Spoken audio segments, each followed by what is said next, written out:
a high-security prison, over 100 hostages inside, and outside the FBI, SWAT, and the largest team of negotiators ever assembled. This wasn't a movie, it was the Atlanta prison riot of 1987, where inmates weren't just fighting for freedom, they were fighting for their lives. How an immigration deal shook the entire United States, we'll find out in today's story. So let's start today's true crime story.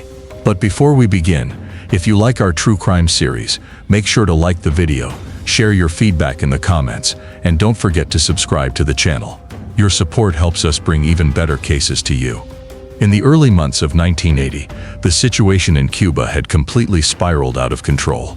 The public's anger against the government was boiling over, and the country's economy was collapsing rapidly. Amidst this growing chaos, Fidel Castro made a shocking decision. For the first time in years, he opened the country's borders. Any citizen who wanted to leave Cuba could now do so. For the next 5 months, thousands of people began setting out toward America, in boats filled to the brim. This historic event became known as the Mariel Boat Lift, through which around 120,000 people, mostly to Florida, made their way. Some of them were fleeing political oppression, while others were searching for a safer life for their families. But among these refugees, Cuba had cunningly included thousands of criminals and mentally unstable prisoners, many of whom had been convicted of serious offenses. For the United States, this was a massive shock, because there was neither preparation for such a large migration, nor any plan to handle such an unexpected crowd. In a hurry, the U.S. administration came up with a temporary solution. All these refugees were sent to federal detention centers across the country, where they would be kept until their immigration cases were heard. A federal detention center means a facility where the U.S. government holds people who are charged with federal crimes and whose trials are still pending. But the greatest burden fell on Louisiana's Oakdale Detention Center and Georgia's Atlanta Federal Penitentiary. In Atlanta alone, more than 1,300 Cuban detainees were locked up, many of them detained indefinitely, without any trial or hearing. Time passed, but no hearings began, and no cases moved forward. Those who had waited for years in hope were now slowly breaking down. The government's promises existed only on paper, and for the inmates inside, every day in prison had become a never-ending sentence. Then, on November 20th, 1987, came a new announcement. The United States and Cuba had reached an agreement under which about 2,700 Cuban detainees were to be sent back to their country. The news spread through the prisons like wildfire. The detainees at Oakdale immediately revolted, taking 28 guards hostage, and violence erupted inside the prison. Meanwhile, the Atlanta prison appeared calm from the outside, but inside, the inmates were planning something massive. The guards had no idea that this silence wasn't real. It was the calm before the storm. On the morning of November 23, 1987, the day began like any other. At the Atlanta Federal Penitentiary, guards were on duty, staff members had taken their posts, and breakfast was being served in the cafeteria as usual. But that day, something was different. The cafeteria, usually filled with chatter and noise, was strangely quiet. There were no clattering trays, no laughter, no conversations. The place that was usually full of chaos felt frozen in time. Trade Mayor, one of the prison employees who arrived for his shift that morning, immediately sensed something strange. He later said, "There was always noise, but that day, it was so quiet, it was frightening." The rest of the prison was the same. The inmates were in their places, but there was an eerie stillness, as if something was brewing. In the Industries building, where inmates made furniture and mattresses, machines were running, tools were clanking, but everything seemed too calm. Beneath that surface, normalcy lay deep tension and anger that had been suppressed for years. And now, with news of their forced return to Cuba, that rage had risen to the surface. The guards continued their work, unaware that this silence was the pause before an explosion, and when the first movement happened, it was already too late. The riot began in the Industries building. The inmates working there suddenly covered their faces with their gray sweatshirts, cutting small holes for their eyes so they could see but remain unrecognized. This wasn't a spontaneous attack. It was a well-planned operation. As one FBI agent later said, their preparation was down to the second, and when it began, everything changed within seconds. The nearby guards were overpowered. Their radios and keys were snatched away. Fires were set on the third floor, spreading rapidly throughout the building. Smoke, panic, and screams filled the air. As the flames spread, more and more inmates joined the chaos. The stairs, halls, and walls echoed with roars, as if a war had begun. prison officials tried to make emergency calls, but the rioters had already cut the telephone lines, destroyed the equipment, and ripped out the wiring from the walls. Trade Mayor, still trying to manage the situation, was attacked as soon as he reached for the phone. Later, he said, "He didn't just want to hurt me, he wanted to make sure I couldn't call for help." Now, the violence wasn't limited to the industry's building anymore. Smoke was pouring out of the windows, and flames were climbing up the high prison walls. The prison staff and guards, who by law serve without weapons, were completely unprepared for such a rebellion. The inmates forced them into a small storage room, the same room where tools and supplies were usually kept. Inside, the heat and smoke made it nearly impossible to breathe. One staff member later said, "We truly thought we were going to burn alive." Meanwhile, the keys taken from the guards were now being used to open cell doors. In no time, thousands of inmates had flooded the corridors. Some joined the rioters, wielding makeshift weapons like wooden planks, metal rods, or sharpened scraps, not real weapons, but enough to intimidate and injure. Some inmates wandered aimlessly, unsure of what to do, while others, already convicted of violent crimes, grew more aggressive. As their voices echoed, the situation became even more uncontrollable. The few remaining guards, already outnumbered and unarmed, had completely lost control.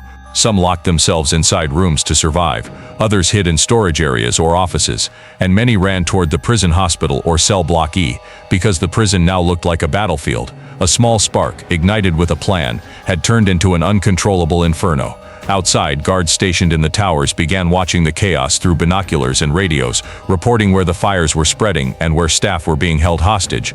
These reports later proved invaluable, but for those trapped inside, there was nothing to do but wait for someone to come save them. Meanwhile, the fires set by the inmates were now beyond anyone's control. The flames meant to scare others had turned deadly for them too. What was started to intimidate had now become a threat to everyone's life, even the prisoners. The entire prison building was now engulfed in thick black smoke. The smoke billowed out of the windows and vents, spreading in all directions. Breathing became difficult, and inside the scene was nothing short of hell. It didn't feel like it was going to end. As the night deepened, the flames rose higher into the sky. Their glow pulled even the faraway neighborhoods toward the scene. People were watching the prison from miles away, all with one question: what on earth was happening inside? The prison staff, who were still out of the rioters' grasp, were now being captured one by one. They were locked away in different sections of the prison. Meanwhile, the rioters had broken into the offices. Registers were being torn apart. Furniture was smashed, and files were burned. Some prisoners began building makeshift barricades for their own protection, because they feared that a counterattack could begin at any time. By now, the entire prison population was out. No one had control anymore. Everyone was moving on their own. Some prisoners were waiting for an opportunity, while others wandered aimlessly in fear and confusion. The tall, strong walls of the Atlanta Federal Penitentiary, which were once built to keep inmates inside, had now turned into a dangerous trap. Not only were the prisoners trapped, but also the guards and staff who had locked themselves inside offices or rooms to stay alive. The walls were too high to escape. The exits were limited, and many sections were already engulfed in flames. As soon as the riot began, from the administrative section, which was still somewhat safe, the warden Joe Petrosky immediately alerted federal authorities. What was happening inside the Atlanta Federal Penitentiary had now become one of the most severe crises in American prison history. By this time, over 100 people had been taken hostage. Petrosky realized the prison's own resources were now useless. To regain control, outside help was needed. He directly requested assistance from the FBI. Within a few hours, the FBI's Special Response Unit arrived in Atlanta, led by Special Agent Weldon Kennedy. The FBI immediately took command of the operation because this was no longer just a prison riot. It had become a matter of national security and public safety. Petrosky briefed Agent Kennedy and his team on everything: where the hostages were held, which areas were under prisoner control, and how fast the situation was deteriorating. The FBI and SWAT team's first task was to form a strong perimeter around the prison. The goal was clear: to stop the riot from spreading outside, and to keep the prisoners contained within the prison walls. The guard towers, which were once only for surveillance, had now become intelligence collection centers. Using binoculars and radios, guards were observing everything: where prisoners were gathering, what weapons they had, and where the hostages were being taken. Every detail was being documented. The greatest fear was that if any part of the prison wall was breached, the chaos inside could threaten the entire city. The flames had already reached the outer walls of the prison. The structure was now at serious risk of collapse. The FBI and police teams immediately sealed off the weaker sections and took defensive positions all around. Meanwhile, helicopters circled continuously above, keeping a close watch on every movement. The mission was now crystal clear. Under no circumstances could any prisoner use this chaos to escape. But the challenge wasn't only inside the prison. Outside, the situation was also spiraling out of control. Crowds began to gather around the prison. Most of them were family members of the guards, staff and employees now trapped inside. Reporters and locals had also arrived. The authorities now had to control not only the inside, but also the crowd outside, so that it wouldn't interfere with the operation. The media continuously broadcasted images of smoke and flames rising from the prison walls. This created fear among the public that perhaps everything inside had been completely destroyed. By evening, the prison perimeter was sealed completely. Security forces surrounded the area from all sides, but inside, the situation was still extremely dangerous and unpredictable. Prisoners continued to roam freely within the complex, and their growing control was becoming the next major challenge. Now that the outer security perimeter was secure, Special Agent Weldon Kennedy focused entirely on finding out what exactly was happening inside the prison, where the hostages were, which parts were under whose control, and how the situation was shifting in real time. Officers stationed in the guard towers closely monitored every movement with binoculars and radios, where each prisoner was going, how many people were gathering in each building, and where the hostages were being moved. Everything was being documented. But then a new danger emerged. Some prisoners had stolen radios from guards and were now listening in on the FBI's communications on the same frequency. They were learning about FBI strategies in advance. The FBI had to quickly shift all units to a secure frequency. However, this created another problem. Coordination between the command post and tactical units slowed down. Meanwhile, prisoners began taking control of strategic areas inside the prison, areas that could either be used to escape or destroy the entire infrastructure. The most terrifying moment came when guards noticed some prisoners moving towards cell block E. That was the section where the most dangerous criminals in the prison were kept, and in that very block 16 staff members were hiding inside, locked in. The threat was now not just to the hostages, but if the prisoners reached there, they could release some of the most violent inmates in the country. Among those names, the most feared was Thomas Silverstein. According to FBI records, Silverstein had been sent to prison in 1975 for armed robbery. But once inside, he took a path that made him one of the most dangerous prisoners in American history. He was accused of multiple murders, including the brutal stabbing of a fellow inmate and the cold-blooded killing of a prison guard. Silverstein was still confined in this same prison, and imagining what could happen if he were freed was terrifying. The Bureau of Prisons had already declared him an extreme security risk. Now, as the prisoners moved towards cell block E, where Thomas Silverstein and others like him were held, the FBI's greatest fear was that if Silverstein got out, he wouldn't just worsen the situation but might attack the staff or take more hostages. To prevent this, Special Agent Weldon Kennedy and his team immediately began drafting a rescue plan, a mission to extract the 16 staff members trapped in cell block E without provoking the prisoners or endangering the hostages. One possible option was to call in Delta Force, the U.S. Army's elite counterterrorism unit, experts in high-risk rescue operations. They had the training and weapons needed to navigate the 40-foot-high walls and complex structure of the prison. But there was one major legal obstacle. Under the Posse Comitatus Act, the U.S. military cannot participate in domestic law enforcement unless authorized by the president. That meant that even though Delta Force was the most capable, calling them in was legally impossible. Now the FBI had only one option left, to rely entirely on its tactical team to carry out the rescue mission. After Delta Force was ruled out, the FBI's tactical unit came up with a brave and risky plan. Long ladders were brought in from the Atlanta Fire Department. The plan was for SWAT commandos to climb over the 40-foot walls under the cover of darkness at night. At the same time, a National Guard helicopter would hover above the prison to divert the prisoners' attention while the real operation took place quietly on the other side. Inside cell block E, the trapped staff were counting every second. They could clearly hear the rioters trying to break through barricades and the fire creeping closer and closer. But thankfully, the SWAT team executed the entire operation flawlessly. They silently surrounded the block and rescued all 16 people one by one, without a single prisoner realizing it. The mission was a complete success, and not a single mistake was made. This rescue boosted law enforcement morale, but the crisis was still far from over. Dozens of people were still being held hostage in other parts of the prison, and as time passed, the prisoners' behavior was becoming even more aggressive and unpredictable. While the authorities were focused on securing the outer perimeter, a new and hidden threat began to surface. Beneath the Atlanta Federal Penitentiary lay a complex underground tunnel system. These tunnels had originally been built for pipelines, wiring, and ventilation, but they were wide enough for a person to move through easily. Reports began to emerge that some prisoners had entered these tunnels, possibly looking for an escape route, or even planning an attack on the command post. The FBI suspected these tunnels could be used for smuggling weapons, sabotage, or blowing up parts of the prison. The threat was now serious and needed immediate action.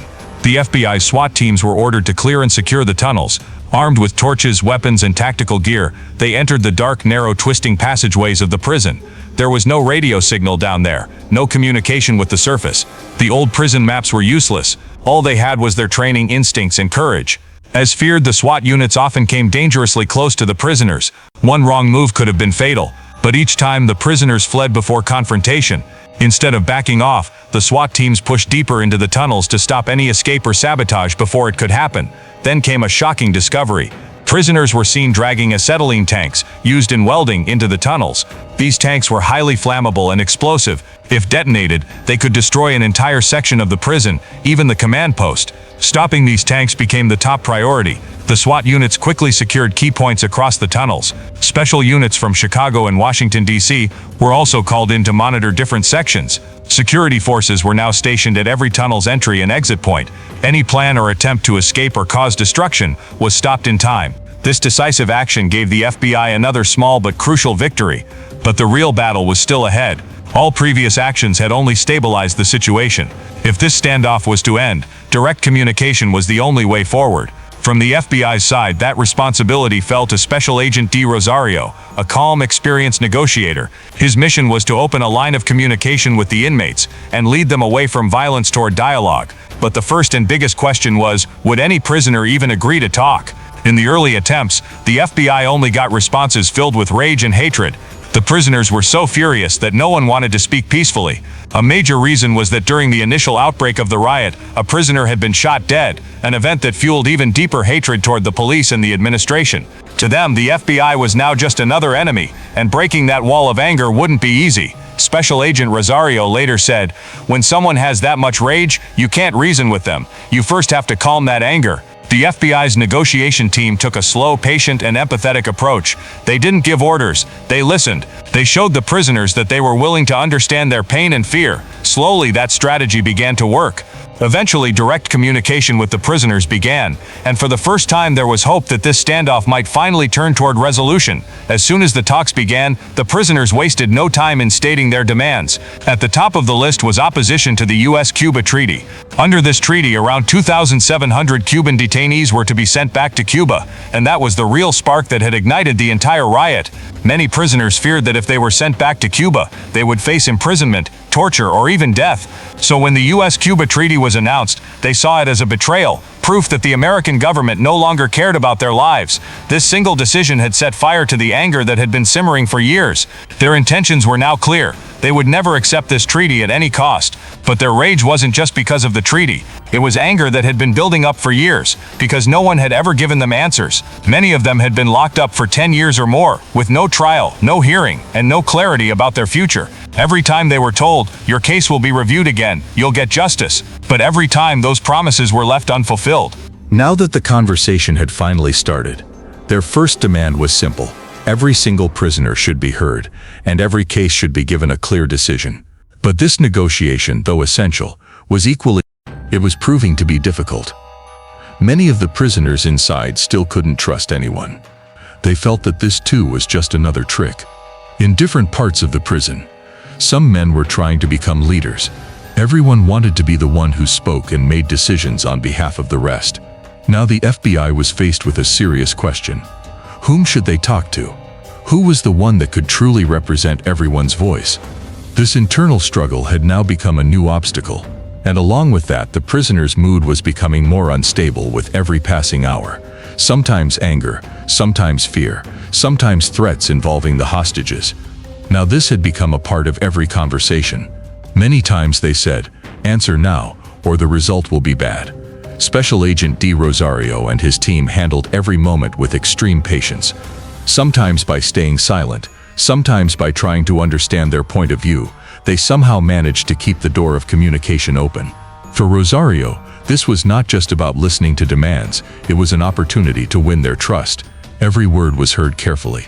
Every response was given thoughtfully and with respect. This very approach was slowly laying the foundation for further dialogue. But in the meantime, there was another serious issue that could no longer be delayed: Thomas Silverstein. The FBI knew that his very presence was a major threat.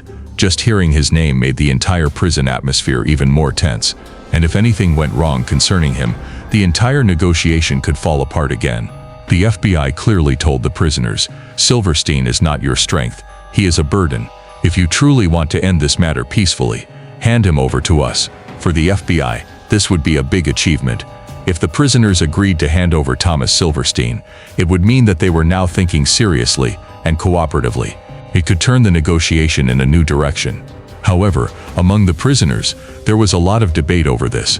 Many didn't agree at first, but eventually they gave in. Now the biggest challenge was how to capture him without a fight or chaos. Then a plan was made. The prisoners knew that Silverstein loved canned fruit, so they mixed sleeping pills into his favorite fruit cocktail. As soon as he ate the fruit, within minutes he lost consciousness. The prisoners quietly tied him up and dragged him to a point inside the prison where the FBI was already waiting. This was not just an arrest, it was a clear signal that the prisoners were now thinking with reason instead of rage. For the FBI, this was a trust breakthrough, a turning point that was badly needed for the next stage of negotiation. But as the situation inside the prison slowly began to stabilize, a new danger was rising outside. The media had now made the Atlanta Federal Penitentiary riot national news.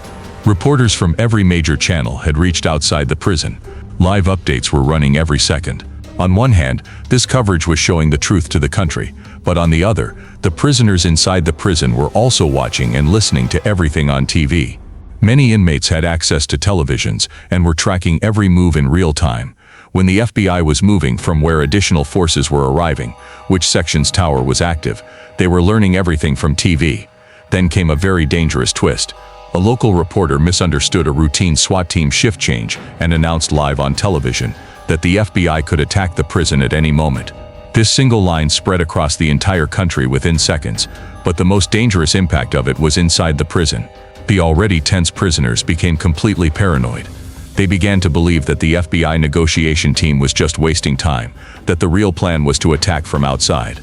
In response, the prisoners took a horrifying step. They dragged several hostages into the prison yard, doused them with gasoline, and holding lighters in their hands, gave a direct threat. "If even one step is taken inside from outside, we'll set them on fire right here." Now the situation was completely out of control. Special Agent De Rosario had to take immediate action. He quickly contacted the prisoners and in calm but firm words said, "There is no attack happening.